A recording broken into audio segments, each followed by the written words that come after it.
అమ్మ నమస్కారం అమ్మ. నమస్కారం అమ్మా. అమ్మ మనకి దారెంబట వెళ్తూ ఉంటే ఎవరికో ఒకరికైనా గాని ఏదో ఒక రోజు ఒక రూపాయి దొరికింది అని చెప్పేసి ఇంటికి తీసుకొని రావడం గాని, లేదంటే నాకొక రూ. 10 నోటు, రూ. 100 నోటు, 500 నోటు దొరికింది అని చెప్పేసని కథలు ఇట్లా కూడా దొరకచ్చు. ఇట్లా రావచ్చు. సో, ఆ! ఇలా చెప్తూ ఉంటారు కదమ్మా! మనకి రోడ్డు మీద దొరికిన రూపాయి కానీ, రూ. 2 కానీ, రూ. 10 కానీ దీన్ని ఏం చేస్తే మంచిదంటారు? రూ. 1, రూ. 10 అంటే పెద్ద సమస్యేం గాదు. ఆ!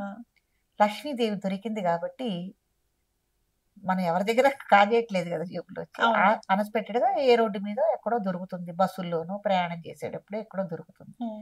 దాన్ని చక్కగా కళ్ళకద్దుకుని మన ఇంటికి తీసుకోవచ్చు. తప్పేమీ లేదు. ఓకే. ఎక్కువ మొత్తంలో గనక దొరికితే, ఆ! ఒకవేళ ఒక్కొక్కసారి రూ. 1000 దొరకచ్చు, 2000 దొరకచ్చు, 10,000 కూడా 10,000 కూడా దొరకచ్చు. దొరకచ్చు. చెప్పలేం. కొన్నిసార్లు పర్సులు గూడా దొరకచ్చు. అవును. ఆ దొరికిన సందర్భంలో మీ ధర్మంగా అది ఎవరిది ఏమిటని పరిశీలన చేసుకుని, దాన్ని వాళ్ళకి అంటే వాళ్ళకందించే మీకు అడ్రెస్ గాని ఏమన్నా దొరికితే గనక వాళ్ళకందిస్తే మంచిది. హ్మ్. ఒకవేళ ఇది పరుల సొమ్ము గదా! అని మనకు మనసు గనక ఏదైనా చెప్తోందనుకోండి. హ్మ్. దొరికింది ఇంత పెద్ద అమౌంట్ గాబట్టి, అయాచికంగా దొరికింది గదా! మనం దీన్ని ఖర్చు పెట్టుకుంటే మంచి పద్ధతి కాదని గాని, ఏదన్నా మీకనిపిస్తే, ఏదన్నా దేవాలయాల్లో గాని, ఎక్కడైనా హుండీల్లో వెయ్యొచ్చు. హ్మ్. లేకపోతే ఎవరైనా యాత్రలు చేస్తున్నారన్నప్పుడు, ఆ యాత్ర ఖర్చులకి వీళ్ళు ఇవ్వచ్చు. ఇవ్వవచ్చు. లేకపోతే మీరే స్వయంగా ఏదైనా యాత్ర చేయవచ్చు. లేదు, ఎవరైతే పోగొట్టుకున్నారో వాళ్ళెవరో నాకు తెలీదు కాబట్టి, దీన్ని నేను దాన ధర్మం చేస్తున్నాను అనని, ఎవరికైనా బీద బిక్కికి దాన ధర్మం సో, చేయవచ్చు. వారికి శుభం కలిగేలా చూడండి ఆ! అని చెప్పేసి. ఆ! వాళ్ళకి హ్మ్. జరిగేలా చూడండి. నాకు దొరికింది. నాదేం పాపం లేదు దీనిది హ్మ్. అనని అలా మీరు చేయవచ్చు. ఓకే. లేదు, ఏదన్నా మీరే స్వయంగా ఆ డబ్బులతో లేకపోతే బియ్యం గాని, ఉప్పు, మిరపకాయ, చింతపండు తీసుకొచ్చుకొని హ్మ్. స్వయంగా మీరు వంట చేసి ఎవరికైనా 10 మందికి భోజనం పెట్టే విధానం గూడా మీరు చేయవచ్చు. ఓకే. కాబట్టి ఇన్ని రకాలుగా మీరు డబ్బు ఎంత మొత్తంలో మరీ రూపాయి, రూ. 10 దొరికితే మటుకు చక్కగా శ్రీ మహాలక్ష్మి దొరికింది కాబట్టి అది మీరు తీసుకొచ్చుకొని చక్కగా కళ్ళకద్దుకొని జేబులో పెట్టుకోవచ్చు. పర్సులో పెట్టుకోవచ్చు. తప్పేమీ లేదు. హ్మ్. అది తప్పు కింద రాదు. పెద్ద అమౌంట్‌లో దొరికినప్పుడు మీ మనసు ఏది చెప్తే అది వినండి. లేదు, మీ కుటుంబమే చాలా తక్కువ స్థితిలో ఉన్నారు. ఒక రూ. 1000 మీకు దొరికింది. రూ. 100 గూడా ఉండి అంటే ఇప్పుడు అంత స్థితిగతులు మారాయేమో కానమ్మా పూర్వంలో ఉండేది. రూ. 100 గూడా లేని జీవితాలున్నాయి. పస్తులు పడుకునే కుటుంబాలు గూడా ఉన్నాయి కాబట్టి, ఆ పరిస్థితిలో గనక మీరు ఉంటే, మీకు గనక అంత పెద్ద మొత్తంలో 1000 గాని, 2000 గాని మీకు దొరికితే, అది భగవంతుడు మీకు ఇచ్చిన గొప్ప వరంగా భావించి, మీరు కుటుంబంలో అంత ఈతిబాతుల్లో కనీసం అన్నానికి కూడా లేని పరిస్థితుల్లో మీరు జీవిస్తున్నారు. హ్మ్. కదా! కాబట్టి భగవంతుడనేవాడు ఏదో రూపంగా మీకు అలా కనిపించేలాగా ఆ పైసాని మీకిచ్చాడు గాబట్టి, అది మహద్భాగ్యంగా మీరు తీసుకొని, చక్కంగా మీ కుటుంబ ఖర్చులకి మీరు చక్కగా వినియోగించుకోవచ్చు. ఓకే. ఎటువంటి తప్పు లేదు. అది దైవ నిర్ణయం. హ్మ్. కాబట్టి మనకి ఎక్కడన్నా ఒక రూపాయి దొరికింది అంటే, దాని యొక్క విధానం అనేది ఇలాగే ఉంటుంది. సిగ్నల్స్ అనేవి ఇలాగే ఉంటాయి కాబట్టి, అది మీ పరిస్థితులకు అనుగుణంగా మీరు దాన్ని అన్వయించుకుని, మీరు ఏం చేయాలనేది ఇలా చేయొచ్చమ్మా. ఎక్కడన్నా ఈతి బాధలతో పడేవాళ్ళు గనక ఉంటే, లేతే ఏదన్నా వైద్య అవసరాలుంటాయి ఒక్కొక్కసారి. హ్మ్. ఏదన్నా ఉంటుంది. వైద్యం చేయించుకోలేని పరిస్థితిలో ఉంటారు. ఒకవేళ ఆ పరిస్థితిలో మీకు పెద్ద అమౌంట్ గనక మీరు దొరికితే, ఆ వైద్య ఖర్చులకు కూడా మీరు స్వయంగా దాన్ని వినియోగించుకోవచ్చు. ఎలా? దైవ ప్రసాదంగా. ఓకే. సో, అంటే పరిస్థితులను బట్టి ఆ! మనము ఓకే. ఆ! సో, మనం ఇప్పుడు అంతా బానే ఉన్నప్పుడు డబ్బులు మీకు దొరికిన కోటాను తర్వాత కోట్లు అవును. డబ్బులున్నాయి. ఆస్తిపాస్తులున్నాయి. ఒక 10,000 దొరికినాయనుకోండి ఏం చేసుకుంటారండి? అసలే మీకు కోటాను కోట్లొస్తున్నాయి. కోట్లున్నాయి. ఈ రూ. 10,000 మీకు పెద్ద ఇదేం కాదు గదా! అవును. కాబట్టి మీ పరిస్థితులను బట్టి, దొరికిన విధానాన్ని బట్టి మీరు అన్వయించుకొని, దాన్ని మీరు వినియోగించుకోవాలి. హ్మ్. కాబట్టి లేని స్థితిలో ఉన్న వాళ్ళకి ఎక్కడ పైసా దొరికినా గూడా అది పరబ్రహ్మం. అవును. దాన్ని గౌరవించుకుని అంతేకాని ఇంకొక మాట చెప్తున్నానండి ఈ హ్మ్. విషయంలో. అలా మీరు వినియోగించుకోవాలి, సద్వినియోగపరుచుకోవాలి. అదే ఒక తాగుబోతోడు గనక దొరికిందనుకోండి కదా! హ్మ్. వాడు గనక దాన్ని దుర్వినియోగం చేసి, వాడు తాగి తందనాలాగాడా? మహాపాపాన్ని ఒడిగట్టుకున్నవాడు అవుతాడు. ఓకే. నేను ముందే చెప్తున్నా ఈ విషయం. ఎందుకంటే కొత్త ఆలోచన వచ్చింది. అట్లా చేయండి గానీ, ఎవరికైనా ఒక మందు అలవాటు ఉంది, లేకపోతే చుట్టా బీడి కాల్చే అలవాటు ఉంది, లేకపోతే ఇంకొక అలవాటు ఉంది. ఏమండి స్పష్టంగా చెప్తాను, ఇంకొక అలవాటు ఉంది.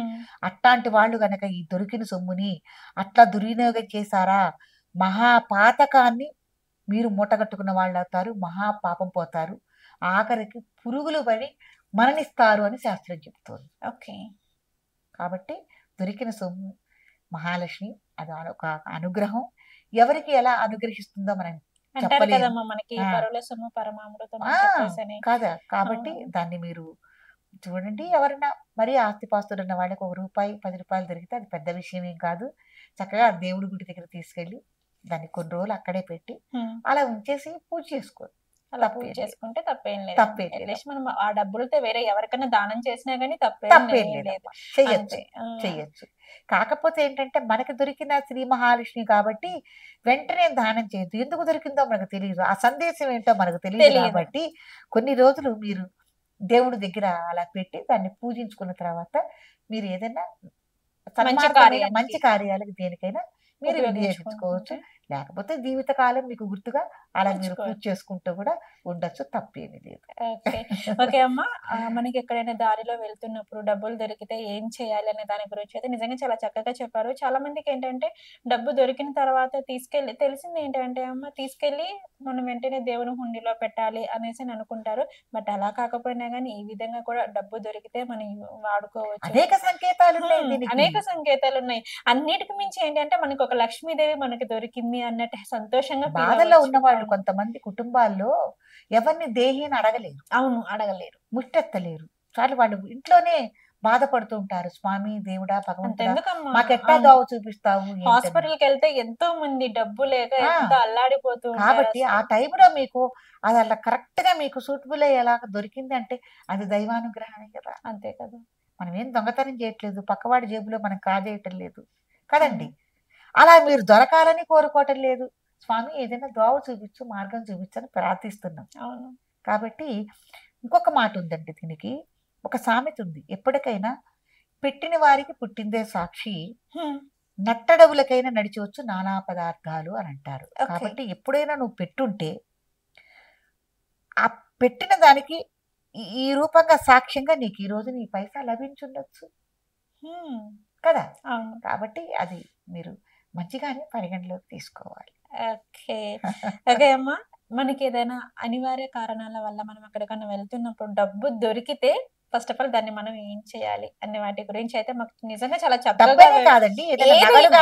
నగలు గాని ఒక్కోసారి నగలు గాని వెండి గాని హ్మ్. ఏదైనా దొరకచ్చు కదా, బంగారం అంటే గాని. డబ్బని కాకుండా ఏదైనా. హ్మ్. రాగి కాయిన్స్ దొరకచ్చు. చెప్పలేదు. ఇనుము మటుకు జోలిపోకండి. ఇనుము ఎక్కడన్నా కనిపించినా కూడా పొరపాటును కూడా ముట్టుకోకూడదు. ఎందుకమ్మా? ఇనుము అంటే అది శని మహాదేవుడికి నిదర్శనం అంటారు కాబట్టి ఓకే. ఇనుమును సో పట్టుకుంటే మనకి మనతో పాటు ఏదైనా దరిద్ర దేవత వస్తుంది అని అంటారు కాబట్టి హ్మ్. ఇనుమును ఎక్కడా దొంగతనము చేయకూడదు. ఇనుము ఎక్కడా కనిపించిన కనీసం మన చొక్కా పెట్టుకున్న పినీస్ కూడా ఎవరిది తీసుకోకూడదు. కనిపించినా కూడా పక్క పినీస్ కానీ ఆ! చొక్కా పినీసులు కానీ అవి కూడా మనం పాపం ఇది చాలా మందికి తెలీదు. తీసుకోకూడదు. ఇనుము అంటే పెద్ద పెద్ద వస్తువులు పినీస్ అనుకుంటారులే దొరికింది ఎక్కడ గానీ. దాకా వాళ్ళు పెట్టుకుంటా అట్లా చేయకూడదు. ఓకే. వేరే వాళ్ళ పిన్నిస్‌లు కూడా మనం తీసుకోకూడదమ్మా? తీసుకోకూడదు. కనిపించినా కూడా తీయకూడదు, తీసుకోకూడదు. తీయకూడదు. ఓకే. మనం పూలు పెట్టుకునే పినీసులు గాని ఏదైనా ఆ! ఇనుముకు సంబంధించినవి ఏవి కూడా మనం దాన్ని తీసుకోకూడదు. తీసుకోకూడదు. ఓకే. లేనిపోయింది మనం కొనుక్కొచ్చుకున్నట్టు అవుతుంది. ఒక ఇనుము విషయంలోనే ఇది ఉంది. ఇది రాగి మిగతా రాగి అన్నిట్లోని దొరికినా పర్వాలేదు, రాగి ఓకే. కాయిన్స్ కానీ మిగతా ఏది దొరికినా పర్వాలేదే గానీ ఇనుము మాత్రం దొరకకూడదు. ఒకవేళ దొరకకూడదు, దొరికినా గానీ ముట్టుకోకూడదు. ముట్టుకోకూడదు. దొరికిన వస్తువుని బట్టి కూడా మనం దాన్ని వినియోగించుకునే విధానాన్ని కూడా మనం ఆలోచనలోకి పరిగణలోకి తీసుకోవాలి. ఓకే. ఓకే అమ్మ. మనకి ఏదైనా అనివార్య కారణాల వల్ల దారిలో వెళ్తున్నప్పుడు మనకేదైనా వస్తువు దొరికితే దాన్ని ఏం చేయాలి, ఏం చేయకూడదు అనే వాటన్నిటి గురించి అయితే నిజంగా చాలా చక్కగా వివరించారు. నమస్కారం అమ్మ. మంచిదండి.